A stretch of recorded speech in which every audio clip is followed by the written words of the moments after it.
Sesha.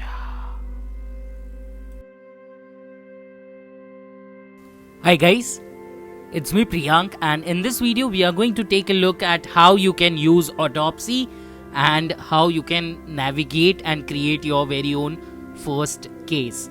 So before starting, I would request you to scan the QR code that you can see on the left hand side to contact us and join our WhatsApp group for instant updates on forensic investigation and cyber security. We are trying to form a community where each of you can contribute, you can provide a knowledge, and it is an open community for people with like-minded people who are into forensic and cyber security and all those things. So without wasting time, we'll just start up the Autopsy software. In the previous video, we just saw how you can install Autopsy and Hex editor, and in this video we are going to take a look at how you can create a new case, because in the future series we are going to take a look at in detail in how investigation actually works. So the first thing is you will see a screen where you have three options. You can open recent cases, you can open up a case, but for now we'll just click on new case.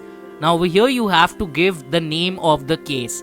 Now you just need to understand that a certain incident happened and then you are creating a new case, and the folder that we are selecting is the Autopsy folder that we created in our previous video.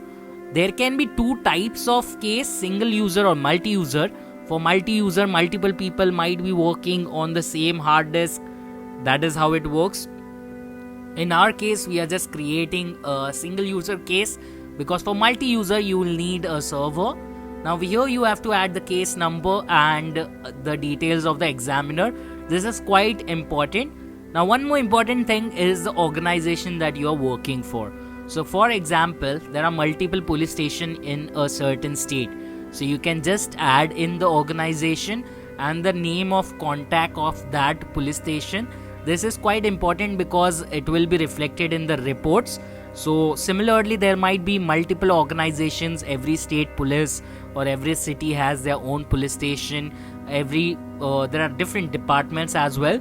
So once you click on next, it will start creating the case. Now we have selected the folder that is the Autopsy folder inside the investigation, and then there is a specific folder for each cases where we are saving it, and the images are saved in the images folder as the file hierarchy that I usually follow. We have all those things listed. Now once the case has been opened, there are chances there are multiple devices, and in each device there might be multiple images. Let's take an example. For example, on a crime scene you might find two laptops and a pen drive. So there are three devices, but again inside the device, like for example if we consider the first laptop, inside that first laptop there might be an image of a RAM, there might be two hard disks, and there might be some non-volatile items.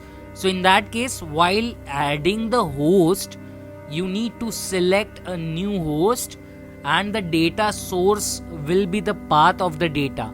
Now here the data source will be the .dd file that you can download in the resources. You also need to make sure the time zone that you are selecting is as per the case. For example, the person might be staying in India, so you can select the time zone as per India.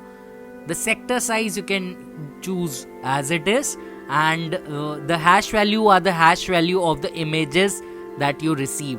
This is also quite important because once the case goes in court, you can prove that this is the hash value that I got and these are the images that I got, and that's why I ran an autopsy on the images. Now in the next video we are going to take a look at all the indigest thing,